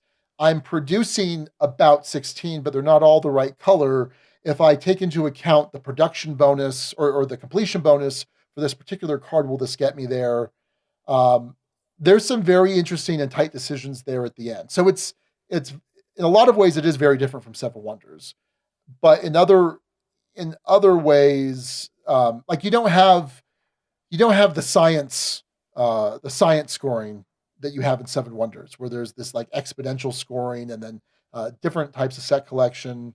Right. You're not worrying about the war. There's added complexity to Seven Wonders in terms of the overall rules overhead, I think. But I think you're probably right, is that um, there's a little bit more strategic planning than there is in Seven Wonders. Well, and there's a question that we've talked about this with Splendor before, that it can be really tempting in Splendor to just build stuff for free all the time. Sure. I can build this, I can build this, I can build this, I can build this. At some point, you got to flip the switch to go for points. And this game has kind of a similar thing in a way that if you focus on building high point stuff early, there's actually a chance you'll have a competitive score versus someone who has a big stack of cards and production and things that they're making. The name of the game is ultimately points, and you have to find that right balance between what's going to get me good production and win some of those supremacy bonuses and set myself up for later, and what's going to get me points when the end game's scored. And what road am I going to go down? Am I going to go down more of a financial road, or am I going to go down a road where the people get me extra points? The game where I cracked 100, I think I had a 4 or 5x multiplier on my financiers. Sure. Yeah, that's how you'll do it. Yep. So, yeah, I think it's that question of also when you flip the switch as part of your drafting, and can you afford to take a card for later? Can you afford to have this card instead of the cube? I find that really fascinating, and on a first play or two, I think it will hurt some people's brains. But what I like about what this game does is because it's a drafting game, and drafting cuts down on overall game time, you're able to play mostly simultaneously, so there can be some moments of analysis paralysis, but they, at least in my experience, don't bog the game down too much. Because everyone does that drafting, planning, everything simultaneously. You're executing everything at about the same time. Yeah, no, it definitely felt quick. And that was a complaint. Well, I don't know if it's quite a complaint that I heard. It's not a complaint that I felt, but that there wasn't enough time to do everything you wanted to do with these 4 rounds, which I like that. I like that feeling of tension in games. So yes, I think it's a key part of what makes the game successful. But I can get the sentiment of by round 2, you might feel like you haven't done much of anything. Right. Like, oh, I've done half of my production of all of these things for the rest of the game, and I have all these things still under construction. I don't know how this is going to happen. And then your production maybe starts to snowball a little bit and improve. And I think if you had 5 rounds in this game, it would be too much. Yeah, no, I think it's the right play length where it's at. And I think that unlike Seven Wonders, your civilization points you in a particular path based on what resources you start with, based on what bonuses you get from completing the 3 stages of your wonder. And certainly if you're playing with the asymmetric sides of the empires in this game, it's going to do that as well. And I think understanding what that means and understanding how to best maximize that is really important. And I think that accounted for the difference in what I saw with my scores. So like, for example, if you're looking to produce, and I'm forgetting the details, but let's say that your empire says that you're going to score 2 points for every blue building you produce. You're obviously like, right. Okay, well, I want to construct a bunch of blue buildings, sure. But when you realize that, you realize also that blue buildings tend to produce blue resources. And I think blue resources, if you have the most of those, you'll tend to get financiers. So right. What are the other resources that also let me get financiers if I have the most? Well, I probably want to go in that direction as well to produce, or not buildings, but resources, to produce those particular resources. And so then I'm going to want to collect those types of buildings plus blue buildings plus cards that are going to give me multipliers on financiers. And if you could find the right combination of that stuff to really maximize that potential, that's how you're going to do really well in this game. And I think that you're not going to necessarily see that on a first play. I didn't see that. I had a much more simple strategy in my first play, but after that first play, it all kind of connected and clicked for me. And I don't know that other people necessarily figure that out at the get-go.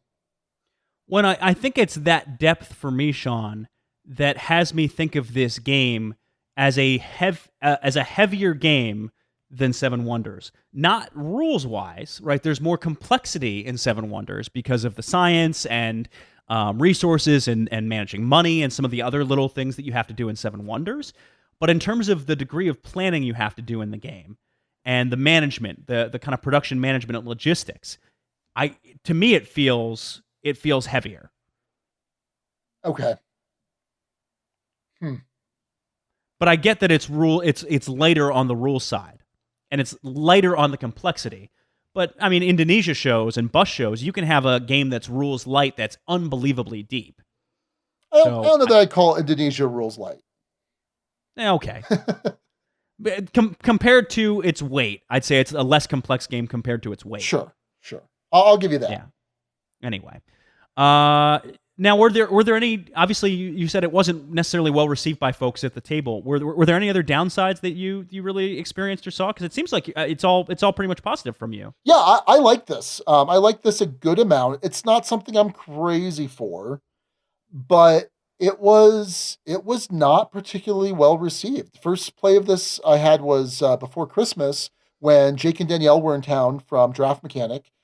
Played 5-player with them and Nick.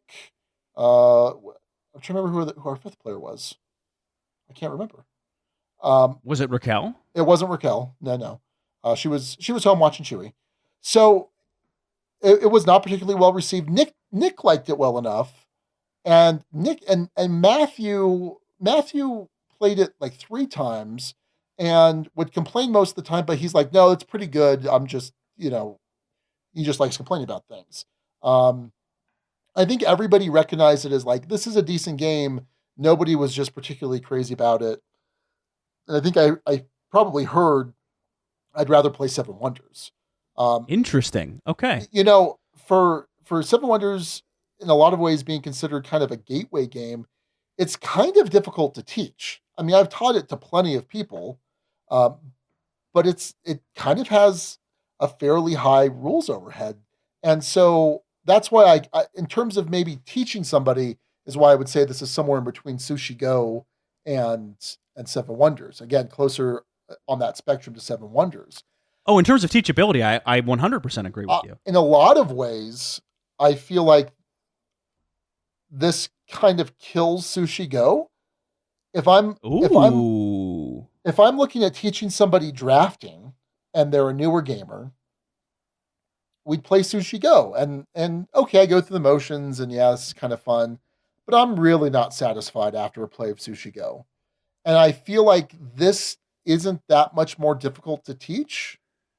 And granted, they're probably not going to do as well after this first play, or even the second play, but that rules overhead is going to be much easier, and we can just kind of jump straight into the game.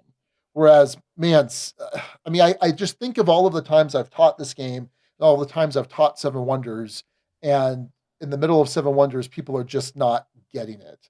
They're not getting this idea of, oh, I have these resources available to me, and oh yeah, I forgot I can quote unquote trade my neighbors for these other resources, and how much is it again, and what happens if I can't do anything with this card? Oh yeah, I can discard it for I don't know. I didn't quite have anywhere near that problem with It's a Wonderful World that I have with Seven Wonders. I think overall, I think Seven Wonders is the better game. Don't get me wrong. Here's the thing with Sushi Go, is it's small and easy to set up. And this is big. And not that it's a ton of components and a ton of things, but relative to the weight of game, there's a good amount of setup that you have to do for it. This is a concept that will certainly come up in our next featured review, to give folks a heads up, Taverns of Tiefenthal, because oh boy, is that thing a setup. This is nowhere near that, but if you're comparing Sushi Go and It's a Wonderful World, that difference is pretty stark. In terms of player count, Sean, you mentioned you had some pretty strong thoughts on player count. Yeah, so this is another Seven Wonders comparison. Seven Wonders is very precise with its player counts. It has you painstakingly set up the decks based on the player count. This card can be used in 2 to 4, but if you've got 5 to 7, take it out. None of that happens in this game. No precision. You play with the entire deck, whether it's 2 players or whether it's 5 players. And that's kind of a problem because let's say that I've decided to go blue building heavy and financier heavy because that's what I'm being pointed at. Well, I may not see enough of those cards because in a 3-player game, we're only going to see 2/3 of the deck. And it's possible that we shuffle it in such a way that all of those are in that bottom third that we're just never going to see. And obviously you have to be tactical and you have to kind of go with the flow, but that's kind of frustrating. So I liked the fact that in a 4 or 5 player game, I'm seeing all, in a 5 player game, I think you're seeing all but like 5 cards or something like that. And in a 4 player game, you're going to see most of the deck. So that minimizes the feel bads of not seeing what you want. And it's one thing if the cards are just being taken from you because you have people watching what you're doing. And I feel like this game does reward hate drafting fairly well. Not so much that you want to hate draft something at your own expense, but if, hey, I need a green resource and these 2 buildings, if I recycle them, are going to produce a green cube. Well, this one, the player next to me is probably going to take because they're looking for this particular building. This other one they don't care about. So I'll keep the one that they care more about. So I think I want to play this at 4 or 5. And I did not play this at 2. I'll say that now, but I don't think I don't think I'd want to play this at lower player counts for that very reason. And there was virtually no extra downtime at 4 and 5. Obviously, when you have more players, there's a chance that one person might be AP in a given situation. But for the most part, 3 versus 5 did not change much in terms of playtime, and 5 felt a lot more fulfilling. Plus, it was a lot more interesting in terms of the variance of who's going to have the majority in a particular resource to compete for. Yes. So, Sean, I did play this a couple of times at 2 players with Abby, who, I should add, really enjoyed this game. Cool. Enjoyed to the point where when I returned it to Joe, she's like, I don't know, might be one, I wouldn't be upset if you picked that up. So that's a pretty positive review from her for any game. What they do in this to help mitigate things a little bit more at 2 players, I don't know if you think this solves things or not, is you have 10 cards each round, right? And you pick 7 of them and then discard the rest. So you're seeing more of the deck and you have more options to mitigate, potentially bad draw or fewer cards being available in the pool. It didn't bug me, Sean. It didn't bug me primarily because I like this sort of tactical shift on your toes kind of thing. And in a head-to-head game, if your ideal strategy doesn't unfold, usually you can move into something else pretty easily and pretty well. So I actually don't tend to mind that in games, period, but I can sort of see how that would be a thing where not having those precise quantities like you do in Seven Wonders could lead to some imbalance and some questions about that. So here's what I'll say real quick. So in a 5-player game, you're seeing a total of 25 cards per round. So with seven card hands to start, you're seeing 35. What? No. Because you see 7. Oh, what you see. Oh, what comes across. I see. I'm sorry. I thought you meant in terms of the total pool. Yeah, got it. Right. Go ahead. Yeah, you see 25 cards around in a 5-player game. In a 4-player game, you see 22. In a 3-player game, you see 18. And in a 2-player game with the 10-card hands, you're seeing 19. Yeah. So, obviously there's some differences there. Sure. It wasn't something that bugged me. I enjoyed this thing as much at 2 as I did at 4 or 5.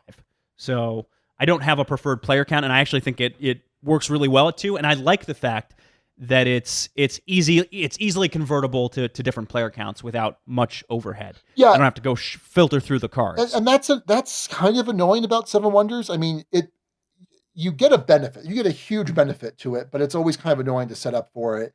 And invariably you miss one and someone's like, "Hey, was this card supposed to be in here?" And you're like, "Oh no, okay, let's fix this." And then so it's a much easier setup in that way. But in my mind, there's a little bit of a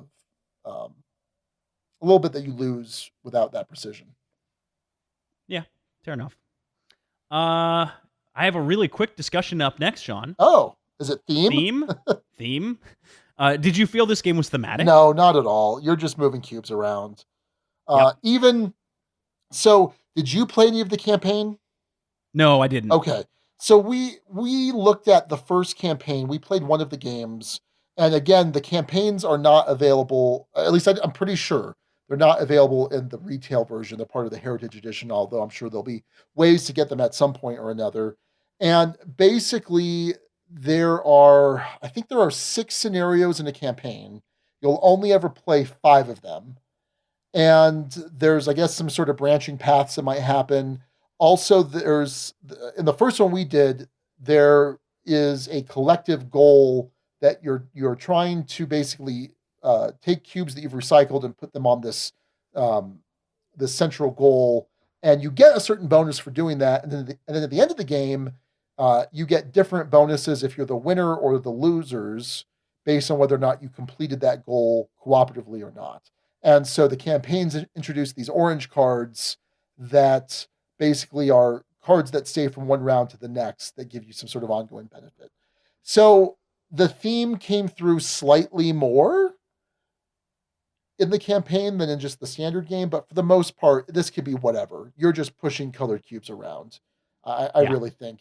And what's interesting is I had a couple people comment that this felt dystopian when it's not supposed to be at all. It's post-apocalyptic.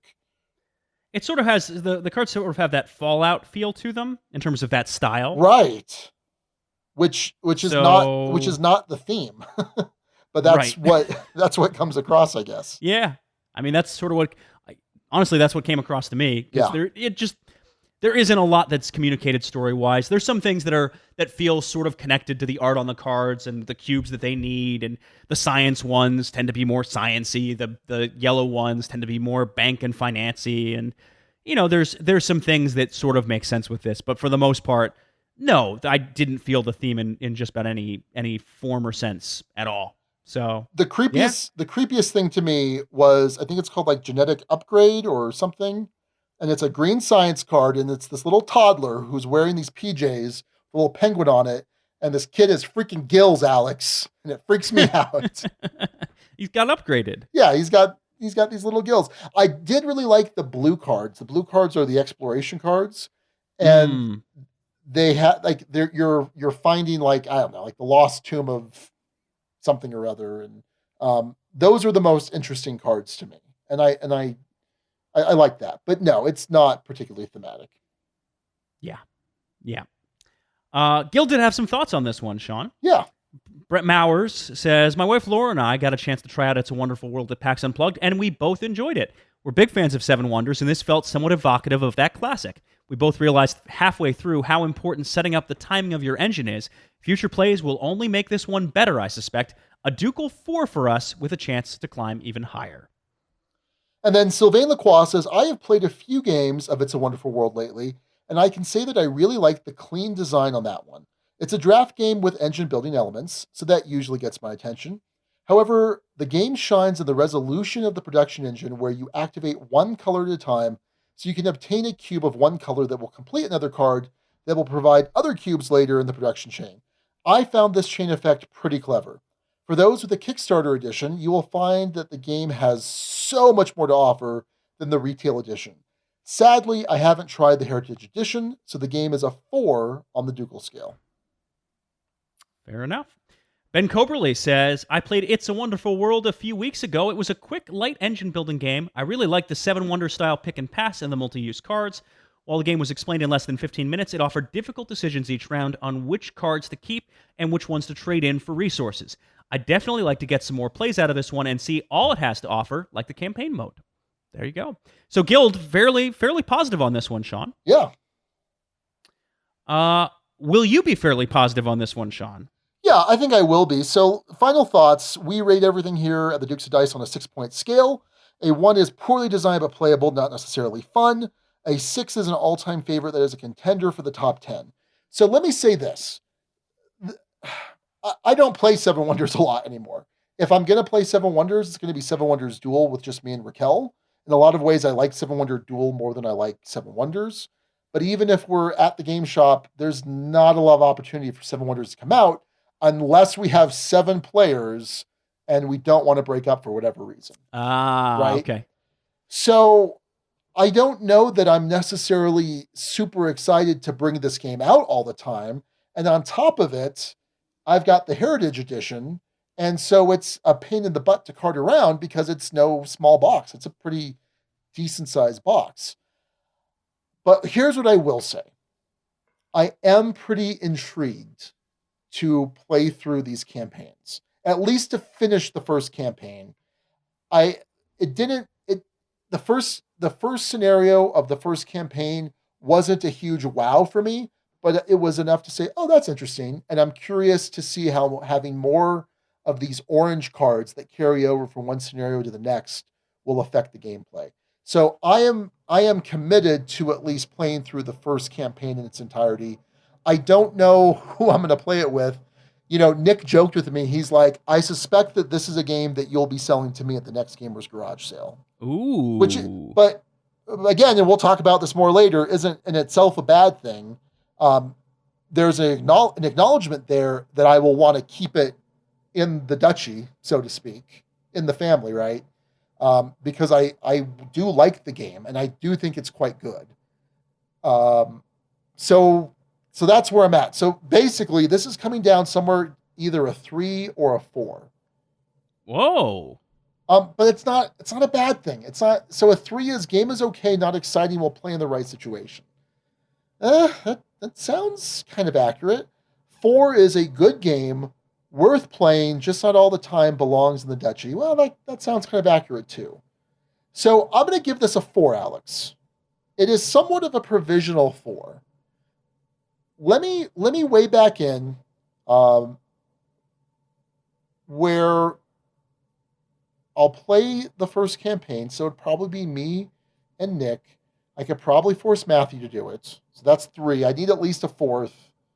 So we'll see. We'll see who wants to be our 4th. Oh, okay. Jared. Jared was our 5th player when... Wait, no, he wasn't. Who was our 5th player? I don't know. Anyway. If you're the mystery 5th player, write into the Dukes of Dice at Sean@dukesofdice.com. I'm usually pretty good to remember that. Maybe it was only 4 players. No, because we had almost the entire... I don't know. Not important. It's a 4, Alex. Good game, worth playing just all the time, belongs in the duchy. On a provisional basis, let's see what I think after I finish the campaign. Honestly, based on that review, I would have been stunned if you'd been any lower than a 4. Yeah. It's good. It's just not... I'm not jonesing to play it. And I'm not jonesing to carry it from home to game night. Yeah. Well, Sean, I'm conflicted too, and as you were talking about the rating system, it had me really sit and think about this in a pretty deep way. I don't have a ton negative to say about this, and I think if you're thinking about the combination of the elegance of the system and the decisions you have to make in planning out how to go forward with that system, great is closer to my description of it than good. There are some things that are off-putting. The size of the box, at least in the Heritage Edition, is a non-starter for me. Complete non-starter. If I were to pick up this game, I need to pick it up in a smaller form. Period. I don't want all the extra stuff with this. I like it as it is. I'm looking to get this probably at some point, but I don't know if it's a slam dunk and I don't know if it's a guarantee. And I think the lack of a theme in this one doesn't have me as excited as I typically would be compared to a 5. I'd like to give this one a half score, Sean. Uh-oh. And I'm going to do it. I'm going to give this one a 4.5. It is better as a game than good. It's closer to great, and there are some things that hold it back. It's a 4.5. I'm not going to apologize. I'm not going to defend it. It just is what it is. It's a 4.5 for me. Yeah. Well, Alex, I don't know what to say. You're not going to apologize. You don't care. I am disappointed with you, but that's fine. You should be. That's fine. I'm very disappointed. We'll see if I figure it out on the double take. But my guess here's my guesses on the double take. My guess is I'll be back to a 4 on the double take. You will not have purchased it. Probably not. May not have played it. Which is more about you than about the game. Right. Exactly. Yeah. And to be clear, as we've discussed in past things with the rating system is 100% about us in a lot of cases. Right? Even down to whether we want to own the game, not own the game, have access to it, not have access to it, whether it fits our tastes or not. Yeah. It is what it is. Yep. So 4.5. 4.5 is where I'm going at this point. More is just a nod to the quality of the game, and hopefully an incentive for folks to pick it up. That it's not just a normal 4. It's a good to great. It's in that range. So 4.5, and I'm not apologizing. Typically in the past I would have said high 4, but I'm not going to hide anymore, Sean. All right. Yeah. You live your best life, Alex. I will. I feel free. Anyway, that's our review of It's a Wonderful World. Sean giving this one a provisional 4, and me giving this one a high 4 to 4.5. All right, next up, Sean, a discussion topic you came up with because it is something that is pressing or imminent. What's going on with? Is there a mass exodus of games about to occur from the Ramirez household? Well, yeah, could be. So could be. What are we having this discussion topic if it's a could be? Well, I don't know. It's all let's play it out. So there obviously has been a significant change in my taste of games, leaning more. I mean, man, I just want to play a bunch of war games and a bunch of 18xx games, like a lot. That's all. That's like 80% of what I want to do. And so I have these war games that I've printed up deck holders and things that really make setup and play a lot easier, but then it takes up more room. And then you add the GMT counters, the trays. Have you seen the plastic trays that are good for sorting chits? Why would I have seen that? You've seen them at some point. Anyway, but they're really good because you have, a billion chits in these different war games, and you need to keep like 4 of them together or 8 of them together, and bags just doesn't work. So they have these nice shallow trays that do that for you, but then they increase how much room they take up in the box. And so I have a bunch of these war games that have that are overflowing, that the lid isn't sitting on the box all the way, or it's even above the top of the bottom of the box. And so I've been looking at other storage options. In fact, GMT sells blank boxes, 3-inch boxes that you can get, and they're like, I don't know, they're like $6 or $8. And I'm like, that's a bit much per unit. So I finally settled on getting these sturdy mailer boxes, and they're 3-inch boxes. They're like 9 by 12, so they fit perfectly in the calyx. I printed up spines for them. I printed up covers, and I glued them on with the spray glue and taped down the edges. So they actually look pretty good on the shelf. Well, now I have a bunch of war games that are taking up like double space on these shelves. Plus, since my Magic cards, that's the other 20% of my time is Magic. So now my Magic cards, which had been here in the dungeon of the basement of the duchy, have been brought upstairs. And these are the big, like 4,000 card boxes or 5,000 card boxes. And they're just kind of sitting up in the game room. I really need to find a space to put them on shelves so that they're not just there as tripping hazards. So I'm like, okay, I need to clear some room. And I think it's time for a pretty significant culling of games that I think are fantastic, that they haven't been played in years. They're not going to get played anytime soon here at the house because it's usually just me and Raquel. Mariah is pretty much a non-factor. Mariah doesn't want to play games with us, pretty much, period. And that's fine. And they're games that I'm not necessarily going to think to bring them to game night. Maybe other people have access to them. Maybe Empire has access to them. But I think too, there's a lot of games I'm like, well, I might keep this because maybe 10 years from now, Chewy might want to play it. And I think that with certain exceptions, I think that's a dangerous thought process. And so I'm at a point where I purchased some new bins. We've got a nice shed outside that we're moving things into these bins, into the shed, waiting for the next Gamers Garage sale. If the game has made its way into these bins, 95% it's going to be going to the Gamers Garage sale. Okay. So there's still, and that's kind of the thing, because Raquel and I have been talking about this, and she has veto power, but basically we're like, look, let's just put it in here. And between now and the next Gamers Garage sale, which I don't know when that's going to be, if we decide differently, or if we decide, hey, let's play it, or if we just can't bring ourselves to do it, we could always pull it out. But right now, my collection has been around the 300 mark. And it looks like I'm ready to get rid of about 100 to 150 games. Wow. It's not finalized. And now keep in mind, at the very first Gamers Garage sale, which we had about 2.5 years ago, maybe, I did get rid of 100 games, but we're not talking about, these are games that I really, really enjoyed and have enjoyed and would still enjoy. So let me give you some examples. Yeah, let me hear it. You ready for this one? Yep.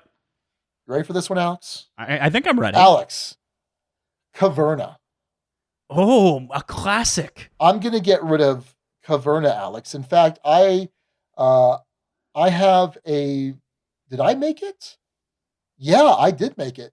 I found on BGG a foam core insert to build, and I built it. I built this really nice foam core insert for it. But I haven't played it. Probably the last time I played Caverna, Alex, was with you. How long ago was that? I mean, that might have been the last time I played Caverna, and it would have been in the early days of the Dukes of Dice. Yeah. So we're talking at least 4 or 5 years ago. Yeah. And there's been a part of me that straddles the line between wanting to be a collector versus a player, or, a gamer, whatever. And Uwe is one of my favorite designers. If I went to the shop on a Wednesday night and I didn't have anything I needed to do for the podcast, and someone had Caverna set up, I'd be like, let's do this. This sounds awesome. I love Caverna. I think it's fantastic. See, I don't feel the same. It's like, in just thinking about Caverna, I'm like, oh, that thing takes so long. Oh, well. Oh. Well, we're very different gamers, Alex. It's true. Very true. So I think I've come to the conclusion that I want to be less of a collector. I don't need to own every Uwe game. So as far as the bigger games, right? Like Patchwork, obviously, I love, and it's a small box anyway. Right. But I'm going to keep Le Havre. I'm going to keep Fields of Arla because it's a great 2-player game and Raquel loves it. I am debating on Ora et Labora, which is probably one of his heavier games. But again, I haven't played that in at least 3 years, so that might be going too. So significant games like that. Oh, you ready for this one, Alex? Let's hear it. This one's super painful, but I think it's going to be okay. Arcadia Quest. Oh, okay. Yeah. I Well, never got a chance to really play that, but you did love that one at one point. It was on my top 10 at one point, Alex. Yeah, oh yeah. Yeah, you love that game. And I didn't get the first Kickstarter, but I managed to collect a bunch of stuff from the first one. I did the Inferno Kickstarter with like all of the add-ons, but we just don't play it. And I keep thinking, well, maybe Chewy will want to play this because it's got the really cute chibi miniatures, but she's going to need to be able to read fairly well because it's fairly language intensive. But I'm just like, no, it takes up too much space. There's just a ton of stuff for it. And that makes sense to me. I was even keeping a game like Masmorra, which is in the same universe, has the same miniatures. I don't like Masmorra as a game, but because there's a way to port in the characters into Arcadia Quest, I was keeping it. right? Because there's that collector's completionist attitude. And I'm like, I can't keep doing that. Now, what I will say, Alex, did you see the announcement for the new Cool Mini or Not, the Simon Marvel game, Chibi Marvel game, which I suspect is basically Marvel Arcadia Quest? Oh, boy. I showed that to Raquel, and that was kind of... it's probably going to be pretty sweet, Alex. And Chewie loves Marvel. And I'm kind of flying in the face of what I was just saying. And that made it easier to get rid of Arcadia Quest. But I think what I'm going to do is I'm just going to do the base game. I'm not going to go nuts. It is what it is. Okay. Now, I haven't heard anything that doesn't make sense to me so far. Is there anything in this list of games that you're going to get rid of that would be like, oh, wow, really? Well, I'm very much on the fence about Cyclades. Okay. All right. Because I love Cyclades. I think it's fantastic, but almost any opportunity I would have had to play Cyclades in the last several years, we've played Kemet. Now, Sean, was Cyclades the game where maybe midway through to maybe even 2/3 of the way through, I was loudly and repeatedly complaining about how I had absolutely no prayer of winning the game. And I was so bummed out and annoyed, and then I ended up winning? Yes, that's the one. Oh, my goodness. Yeah, that's the most pronounced instance I've ever had of complaining loudly that I'm not going to win and then winning. Yeah, no, it was pretty bad. Yeah. It was pretty bad. I would dump it. Sure, dump Cyclades. Well, yeah, you would dump it, but yeah, get rid of that. Of course you would. So we're talking about some Feld games too, Alex. Oh, which ones? Okay, this has my attention. So what I told Raquel is I said, you know what? If here's what I told her at first. I said, you know what? If all we ever had to play of Feld was Castles of Burgundy, Bora Bora, and Trajan, I think I'd be just fine. Ooh. And then she's like, really? And I'm like, yeah. I'm like, let's go look. And we went over, and I'm like, look, I can get rid of Aquasphere. I don't even like Aquasphere that much. I can get rid of Spikerstadt. And then she's like, well, would you get rid of Notre Dame? And I was like, oh, wait, no, never mind. I like Notre Dame. That's the one that came to mind was Notre Dame. Yeah. I was like, how did that one not make the list? And then she was like, well, what about Macau? And I'm like, oh, yeah. No, we keep Macau. So I think it's 5. Okay. I think it's 5. But a game like Roma? Yeah, Roma, which is there's Roma 1, Roma 2, and we have the little small box, or the card box, that has both of them. It's good, and I like it. It's not your traditional Feld, but I'm just like, I don't know that we need to. You still have La Isla? No, I got rid of La Isla. Okay. A while ago, and that was with Raquel's blessing. But getting rid of like Forum Trajanum, the more I thought about it, I'm like, yeah, it's a good game, but it's not better than any of those other 5 Felds that I mentioned. I mean, it's just not going to get played. Okay. So yeah, what I'll do when we haven't moved everything out to the shed yet, but when I do, I'll take pictures just to kind of put up on the guild, just to kind of show what's happened here. But I think it's pretty significant, and then I think at that point we're going to be in a 1 in, 1 out situation. Okay. All right. So I've kind of already been in that situation ish. I mean, I haven't actually done the 1 in, 1 out thing, but Abby has encouraged me to try and do that. I have a couple of bins of games in the basement that I'm looking to actively get rid of at Geekway when it comes up later this year. And then there are some more that are upstairs that probably should be downstairs. I have a limited, like, small Kallax that's in one part of the house, and then I have kind of some back bedroom space and then the basement. Okay. And that's the space. If it doesn't fit in that space, not going to happen. So It's a Wonderful World never had a prayer. That box is too big. Yeah. Too big. So, looking at my shelf, it's pretty lean and mean at the moment. There's probably a couple on here I could stand to get rid of. Some of them are on here because they're on my shelf of opportunity or shelf of shame, depending on your preferred terminology. Like Mord Imarosa, I scooped that up for like $5-6. It's a sound-based game, and I have yet to play it, but it's been just sitting there. So I probably need to play that and figure out something at one point. Some of them are on there just because the boxes look good. Tokyo Highway, I think, is mainly... I don't like that game that much, but the box itself looks really nice. So it's on there for the moment. We'll see. But I'm not in as much of a conscious culling mode as you are. That being said, though, the guild was all over this topic, Sean. All over this topic. And I probably copied too many thoughts.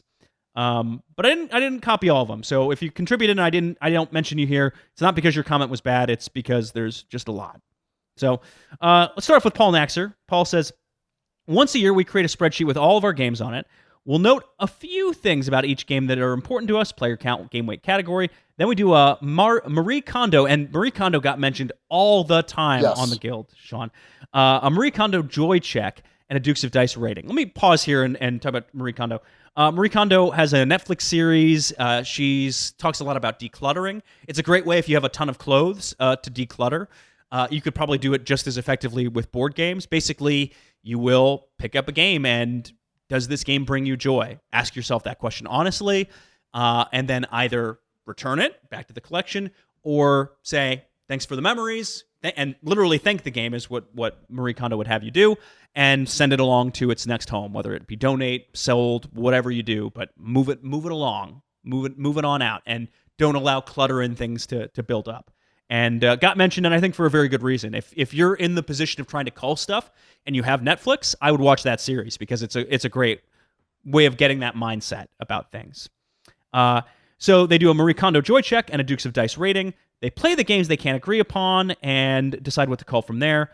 Paul says, this year saw a large reduction in the collection from 89 titles to 69, and we feel great about it. It takes some work, but if you go about gratefully, it is a very fulfilling activity. Did you do a Marie Kondo joy check with these games, Sean? I mean, I don't know that I called it that, but yeah, that definitely. So if anything, that almost makes it harder because it's like, well, yes, these are my things. These are the things that I love. Of course, it gives me joy. Well, but I think the question isn't so much I love it because it's my thing. It's right. This thing is actively bringing me some amount of joy. It's trying to kind of detach some of the sentimentality. Like I think part of what would have Caverna stay in the collection is primarily is not the game itself so much as there are a lot of great memories of playing that game. Like I just thinking about that, there's a nostalgic feeling of playing a lot of Caverna in the early days before the show and in the early days of the show. Right. So there's a nostalgic attachment to it, but that doesn't necessarily mean it brings that thing is bringing you joy. Okay, so joy, it's present joy then. I would say yes. Okay. Well, I think that's the criteria. I'm not an expert on this, but that's my vague sense of what the criteria is, or at least should be. So, and I think you did that to some degree with looking at Feld. So right. Jonas Resting Jeppesen says, the way I keep my collection down is by having a few key rules I try to follow. Number 1, never get above 100 games. I don't count expansions. If I reach 100, I have to sell before I buy.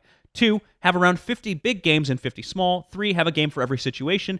I've given away games I like a lot to keep games for special situations. So no matter who comes over or where I am, I want a game for that specific person and location.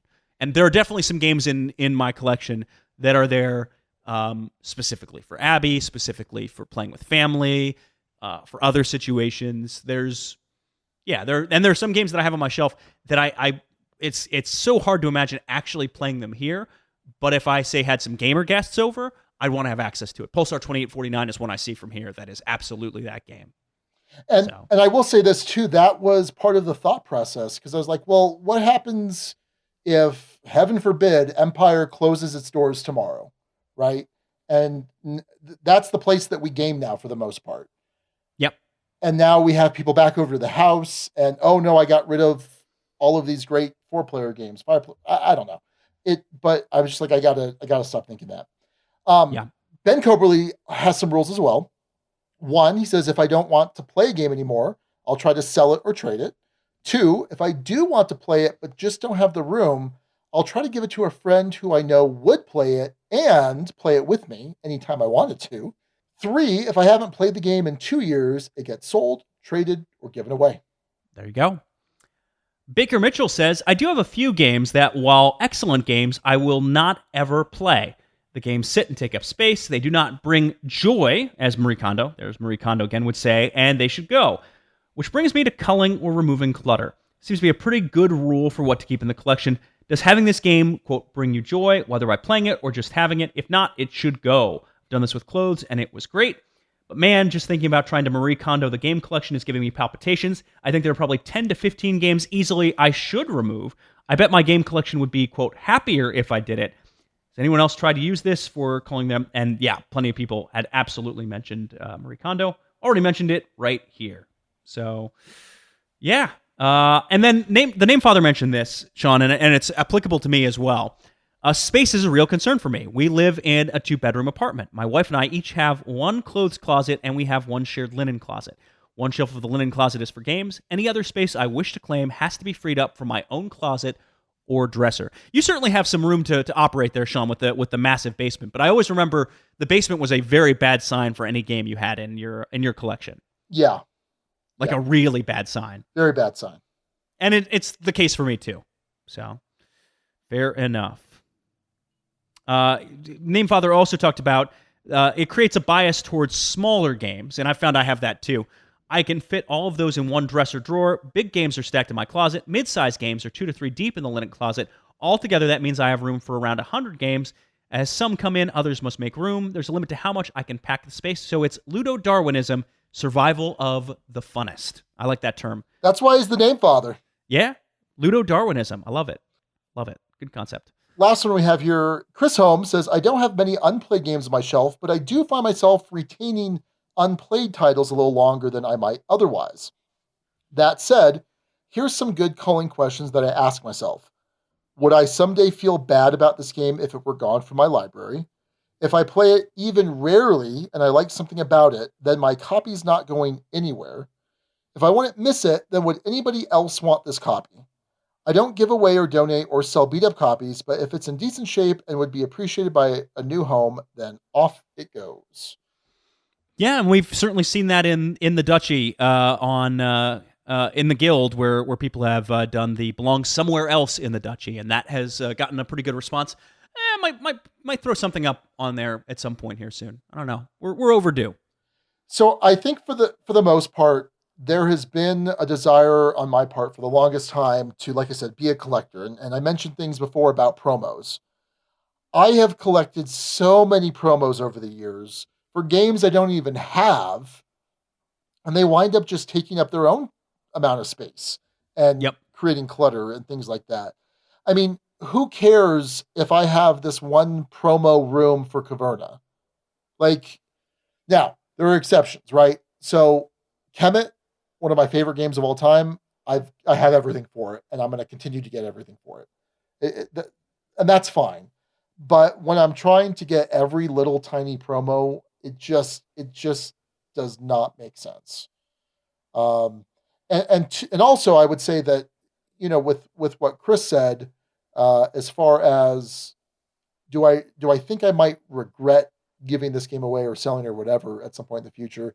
That's a tough one, because I think that's probably the hardest thing for me. You know, you think of a game like, you know, Glory to Rome, that was my Grail game for the longest time. And I finally got it, and it gets played a lot, which is good. But there's the thought of Glory to Rome, like, man, what if this game that's coming out is the next Glory to Rome, and I need to pick it up when really I don't need to pick it up? Or what if this game I'm about to get rid of is going to go out of print and I won't be able to find it 5 years from now if I really wanted it? See, I think down that road lies madness. Right, and that's what I'm trying to avoid. And I actually even think that question of, is there a possibility that I might enjoy this in the future? I think if you come in with that mentality, I think you're going to have a very hard time making good headway culling things. I don't know. I think there's a lot of games that I can envision a scenario where someday I might enjoy it. But that doesn't mean it necessarily needs a space in the collection. I don't know. So that's all I got, Alex. All right. Well, that's all I got too. So, cull your games, say the Dukes. It'll make you feel good. Anyway, let's wrap things up here with the best of the rest. the rest of the names that we didn't pick for our episode title because the episode pick this week was incredibly obvious. First up, my favorite guild member of all time, Don Gilstrap with Reduce, Replay, Recycle. Nice, elegant, and fits the terminology too of It's a Wonderful World because you recycle cards in that game and get resources out of them. Nice job. Indeed. The name father, Steve O'Rourke, suggested expansion and contraction. What am I missing? Yeah. Is the expansion just the empires getting bigger? Correct. Yep. It's a Wonderful World? Growing your empire in It's a Wonderful Okay. World, and then the contraction of a collection. Yeah. In culling a collection. Nice job. My runner-up pick for this week, Sean, you may agree, you may not agree, is from BJ from Board Game Gumbo with Slashmo, referencing Satchmo, the singer of one version of It's a Wonderful World, the most famous one, Satchmo, Slashmo, and slashing your collection. Sure. Yeah, dug it. Baker Mitchell, a little bit of a reference to the joy of cooking, the joy of culling. Yeah. And then Nick Hayes with A Beautiful Day in the Gamerhood. I don't know. I just like that one. Yeah. Good times. Good times. Well, thank you, Guild, for all of your suggestions. And of course, thanks to somebody. Jimmy DM90 with our episode, And I Think of My Shelf. I don't even have that in front of me, Sean. I just have a good memory. Well, that's great, Alex. Thanks for moving it down to the bottom of the show notes like we're supposed to. Hey, maybe you should have a good memory like me. Maybe I should, Alex. Maybe I should. Well, that's going to do it. Until next time, this is Sean. And also Alex. And Duke you later, everybody. Thank you so much for listening to the Dukes of Dice. Today's episode was recorded in the Duchy on January 11th, 2020. Our theme music provided by Carbohydro M from his Prime Legacy album. The Dukes of Dice are a proud member of the Dice Tower Network. For other great board gaming podcasts, check out DicetowerNetwork.com. And for all the latest to the Duchy, go to DukesOfDice.com. Find us on Twitter at Dukes of Dice. Join our conversations on our Board Game Geek Guild. Find us on Facebook and subscribe to our YouTube channel. Thanks to our sponsors, Arcane Wonders and Game Toppers, LLC. You can learn more about Arcane Wonders, find games at ArcaneWonders.com, and find out all you need to know about Game Toppers at GameToppersLLC.com. We'll see you back here in 2 weeks. Until then, game on!